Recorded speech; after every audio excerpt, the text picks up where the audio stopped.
여러분, 이 세상에는 정말 많은 부동산 전문가가 있습니다. 과연 누가 진정한 부동산 전문가일까요? 안녕하세요. 부동산 DJ 한정훈입니다. 자, 오늘 날도 좀 꾸물꾸물해요. 날도 꾸물꾸물한데 오늘 주제 이걸로 정해봤습니다. 자, 부동산 전문가 지금 너무너무 많잖아요. 너도 나도 전문가다 지금 언론에 많이 나오는데, 근데 누가 진짜 전문가일까요? 결국 시간이 지나면은 훗날 누가 정말 전문가였구나라는 것을 알게 되겠지만, 지금은 뭐 누가 전문가인지 지금 상당히 혼돈, 잘 모르는 그런 시기가 아닌가 싶습니다. 자, 제가 여태까지 얘기 드렸던 걸 한번 정리를 해서 얘기를 해볼 테니까요. 한번 여러분들 잘 판단해 보시기 바랍니다. 자, 그 전에 부동산 세미나 한번 공지를 제가 해드릴게요. 이제 며칠 안 남았죠? 4월 13일 목요일 2시부터 4시까지 제가 진행을 합니다. 자, 부동산 여태까지 뭔가 궁금했던 분들, 정말 뭔가 하고 싶었는데 어떻게 정말 이 시장이 돌아가는지 궁금한 분들, 제가 1부, 2부로 나눠서 거기에 대해서 정말 재개발에서 우리가 뭘 알고 어떻게 투자를 해야지 이익을 극대화시킬지 정확하게 얘기를 해드리겠습니다. 그리고 지역도 제가 선정을 해드립니다. 재개발 이제 놓치지 말고 이제 잡는 그런 시기가 분명히 왔습니다. 여러분들 오세요. 좌석 몇 분 안 남았으니까요. 선착순으로 몇 분 오시면 이제 끝날 것 같습니다. 제가 열심히 강의해 드릴게요. 자, 그렇다면 이제 시작을 해볼까요? 제가 누누이 말씀드렸지만 부동산은 뭐가 중요하다? 추세가 중요하다. 추세. 이 흐름, 이 추세가 부동산에서 가장 중요한 겁니다. 이 추세를 아느냐 모르냐가 이 부동산에 성공적으로 투자를 할 수 있느냐 없느냐를 결정을 해준다. 지금 당장의 어떤 그 시장의 변화, 흐름, 이게 중요한 게 아니고요. 앞으로 어떻게 이게 갈 것인가가 상당히 중요해요. 그게 추세거든요. 자, 지난해 8월부터 갑자기 부동산 시장이 급격하게 막 냉각이 되기 시작해요. 원인은 몰랐죠. 왜 이렇게 갑자기 시장이 이런가? 그랬더니 다들 뭐라고 얘기해요? 다수의 전문가들 대세 하락장이 왔대. 대세 하락장이 와서 하락폭이 이제 커질 거다. 그리고 또 덩달아서 이건 또 30% 이상 또 더 떨어져야 된다. 뭐 30-40% 더 떨어질 것이다. 이렇게들 예상을 하면서 마침 기사도 이런 기사 많이 나오잖아요. 아파트 실거래가 쇼크, 강남도 막 10억씩 하락했대. 10억씩. 야, 10억. 이게 정말 큰 돈이죠? 자, 갈수록 떨어지는 서울 아파트값 4주째 역대 최대 낙폭 경신. 서울 집값 내년 상반기에 바닥, 당분간 침체 불가피하다. 전부 다 이 안 좋은 기사들이 도배를 했습니다. 여러분들 아시죠? 기억나시죠? 안 좋은 기사들로 몽땅 다 도배가 됐어요. 자, 그런데 제가 뭐라고 말씀을 드렸냐면은 부동산은 지금 추세가 아직 상승 추세가 꺾이지 않았다.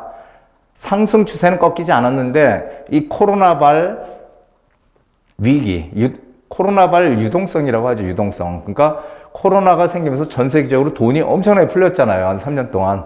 예, 그래서 이 코로나발 유동성 그리고 제로금리로 인해서 이 급격한 가격 상승이 이루어졌죠. 그래서 한 2년 동안 정말 보기 드물게 가격이 많이 올라왔어요. 그것이 조정이 되는 그런 시기다. 이런 얘기를 제가 많이 드렸었죠. 근데 지금 상황이 어떻습니까? 제 말이 좀 맞아가는 것 같지 않아요? 자, 집값 하락의 원인을 우리가 정확하게 몰라서 그래요.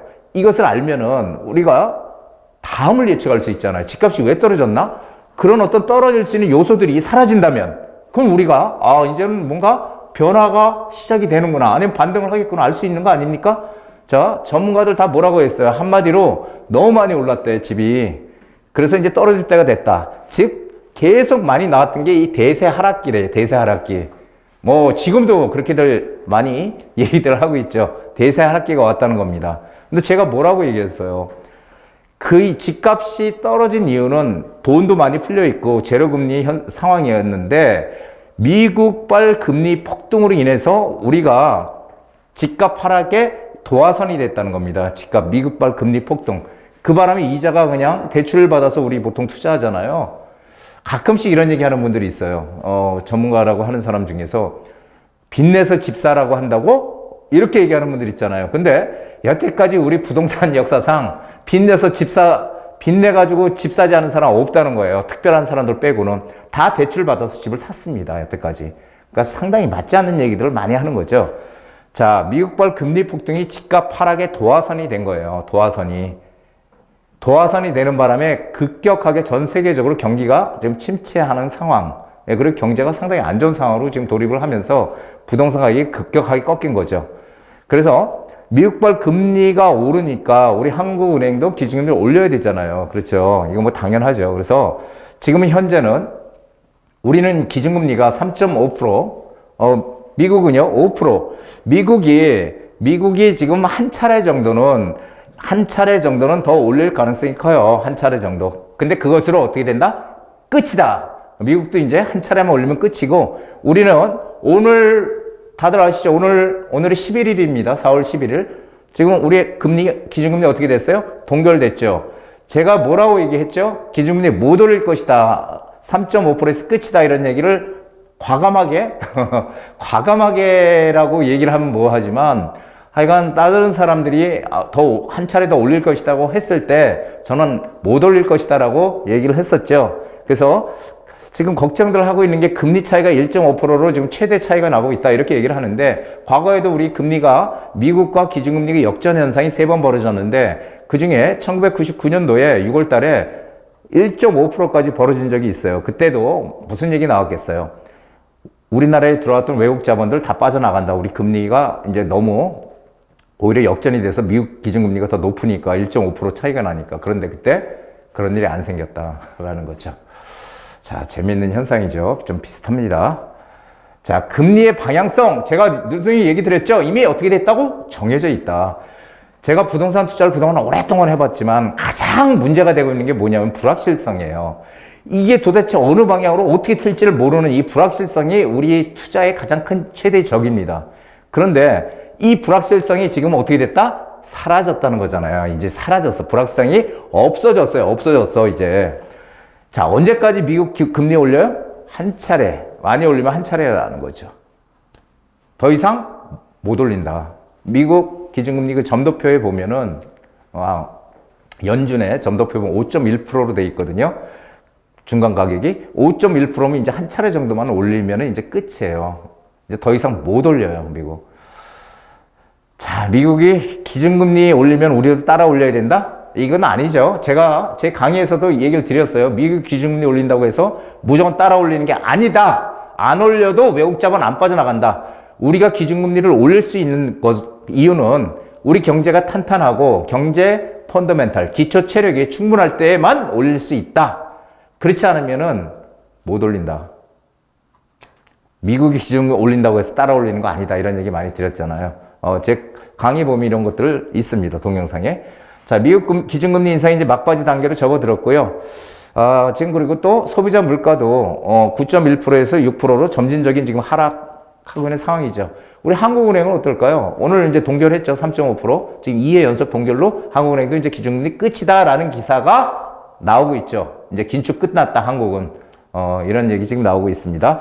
자, 우리나라는요, 6.1%인가? 2%인가? 지난해 7월인가요? 그때 갔다가 지금 4.6%인가요? 까지 지금 떨어졌어요. 기준금리가. 지금 계속 더 가파라질 거예요. 그래서 아마 한두 달 지나면 3%대로 진입을 할 거로 지금 보여지고 있습니다. 그래서 우리가 소비자 물가도 이제 어느 정도 잡혀가고 있고 해서 기준금리를 올릴 이유가 없다라는 거, 이거 제가 누누이 드렸던 그런 얘기 중에 하나입니다. 제 말이 맞아가고 있죠? 자, 미국 금리 인하로 방향 전환할 것이다. 이 얘기도 제가 많이 드렸죠? 금리의 급격한 인상에도 뭐가 문제였냐면요. 미국도 이 기준금리를 내리고 싶어. 왜냐하면은 계속 기준금리를 올렸잖아요. 막 빅스텝이라고 해서 0.5%씩 4차례나 올리고 막 급격한 이런 보기 힘든 그런 인상을 했는데, 희한하게 미국이 고용시장이 탄탄해요. 고용시장이. 그러다 보니까 여기서 기준금리를 더 올리게 되면 어떻게 돼요? 고용시장이 과열이 되고요. 그리고 고용시장이 과열이 되면 가계 소비 여력이 계속 늘어나는 거죠. 그리고 인플레이션이 안 잡혀. 그래서 고용시장이 뭔가 둔화가 되기를 바라고 있었는데, 실질적으로. 그런데 드디어 고용시장이 둔화가 된다는 신호가 지금 오고 있다는 거예요. 자, 3월 민간 기업 고용이 14만 5천 명이 증가했는데 예상치인 21만 명보다 현저히 줄어서 지금 예상 바뀌다 이런 얘기가 나오고 있어요. 이게 무슨 얘기예요? 그래서 경기 둔화의 신호가 지금 본격적으로 미국도 오고 있다라는 거죠. 경기 둔화 신호가. 그럴 수밖에 없는 것이요. 금리를 갖다가 그렇게 막 급격하게 0.5%씩 0.25도 아니고 4차례씩 막 올리고 이렇게 되면요. 분명히 그 금리 인상에 여파가 나타나는데 그런 것들이 한 1년에서 한 1년 6개월 그 사이에 나타나는 걸로 돼 있거든요. 그래서 지금 이제 본격적으로 미국이 이제 그 경기에 대한 이 둔화가 되면서 금리는 이제 끝났다. 그리고 이제 경기를 살리기 위한 그런 곳으로 이제 돌입을 할 거다 이런 얘기입니다. 자, 경기를 살릴 것인가 물가를 잡을 것인가에서 미국은 물가 잡기로 선택을 했죠. 물가. 자, 근데 물가 잡기에 올인했는데 왜냐면은 40년 만에 역대급 소비자 물가 9.1% 어마어마하죠. 우리 6%대 초반 6.1%에 비하면 미국이 어마어마한 거예요. 우리도 6.1%라는 이 소비자 물가는 상당히 예전에 겪어봤지만 지금 이제 겪어보지 못했던 상황인데 미국은 9.1%니까 어마어마한 그런 충격을 미국이 받았던 거죠. 그래서 물가 잡기에 올인했지만 이제는 어떻게 한다고요? 자, 이제 비로소 경제 살리기로 돌입한다. 이제 미국 경제가 이제 침체하는 그런 신호가 왔다는 거예요. 그래서 경제 살리기로 이제 전환한다는 거고요. 하반기부터 제가 말했죠. 4, 4분기. 올해 4, 4분기. 그러니까 하반기죠. 하반기부터 금리 인하가 비로소 본격화 될 거다. 한번 두고 보시죠. 제 말이 맞는지. 자, 부동산 시장 아직도 떨어진다는 사람들이 지금 주변에 많습니다. 그런 분들 절대 가까이 하지 마세요. 하나 도움 안 되니까. 자, 전세 거래, 매매 거래가 동시에 지금 증가하고 있습니다. 급격하게.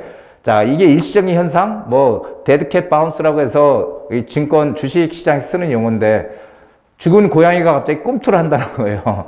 죽은 고양이가 데드캣 바운스. 그래서 그 일시적인 현상이다. 일시적인 현상이 아니고요.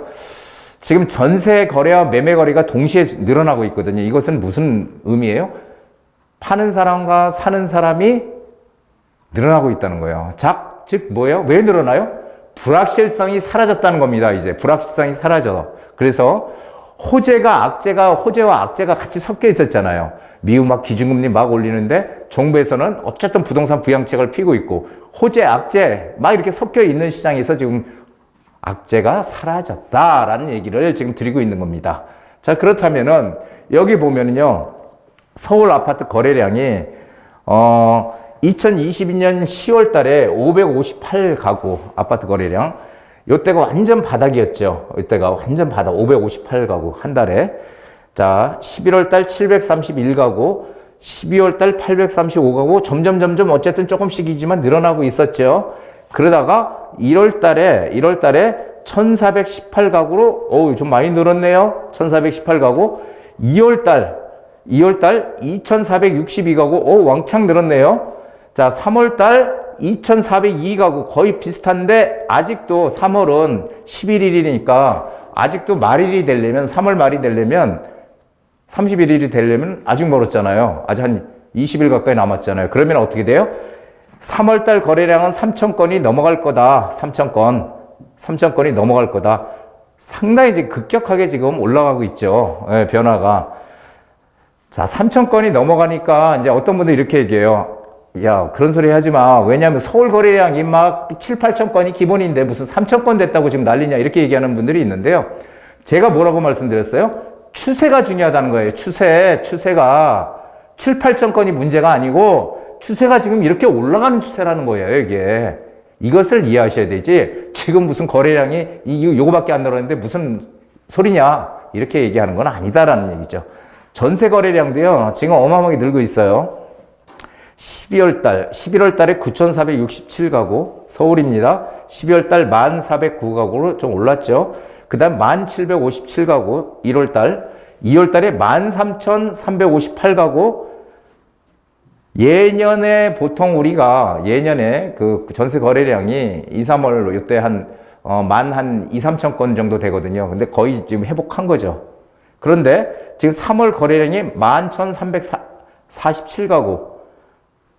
지금 이렇게 내려와 있지만 이거는 지금 언제 기준이라고요? 4월 11일 기준이에요. 아직도 한 20일 남았잖아요. 그러면은 15,000가구 이상 넘어간다는 거죠.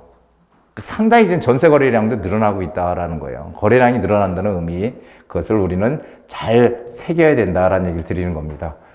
자, 거래량 증가는 파는 사람, 사는 사람 동시에 늘어난다는 의미다.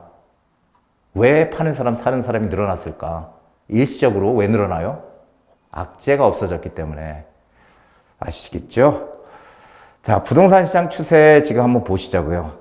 제가 누누이 말씀드렸지만 재개발, 재건축이 지금 추세입니다. 공급을 빨리 늘리기 위한 정부의 역점 사업의 하나예요. 재개발, 재건축이. 자, 재개발, 재건축. 돈이 내가 10억 이상 있으면 무조건 재건축 투자하세요. 단, 입지 가치를 항상 재개발이나 재건축은 입지가 중요하다. 입지. 자, 입지. 재개발, 재건축. 그러면은 입지가 좋은 재건축에 투자하려면 무조건 10억 이상 있어야 되겠죠. 전세 끼고 투자를 한다 그래도 무조건 10억 이상은 가지고 있어야 강남 3구 이런 곳 아니면 마포구, 용산구 이런 데 재개발 재건축 들어갈 수 있어요. 가능하면은 강남 3구 어디에? 이런 데 재건축을 할 수 있는 아파트. 지금 안전진단 금세금세 통과하잖아요. 그렇죠. 그러면은 30년이 다 됐거나 30년이 됐는데 아직 재건축 안전진단을 통과 안 한 이런 아파트들, 이런 것들에 빨리 투자를 해야 된다는 거예요. 입지 좋은 곳에. 근데 만약에 돈이 없어. 내가 2, 3억 있어, 2, 3억. 2, 3억 있는데 여기를 어떻게 들어갑니까? 못 들어가요. 그럼 우리는 어떻게 해요? 재개발 시장으로 가야 된다는 거예요. 재개발. 왜? 재건축은요, 이미 입지 좋은 곳에 아파트가 지어져 있는데 그게 부서지고 새 아파트가 들어오는 거니까 입지에 대한, 좋은 입지에 대한 프리미엄이 있단 말이에요. 하지만 재개발 시장은요, 빌라나 단독주택, 낡은 단독주택 밀집 지역이잖아요. 그런데도 아파트 안 지어졌잖아, 이제. 이제 지어질 거잖아. 그러면 아파트가 지어지는 곳을 우리가 작은 금액으로 선점할 수 있는 게 재개발 투자라는 겁니다. 어디예요? 입지가 좋은 곳에 들어가야 된다. 왜?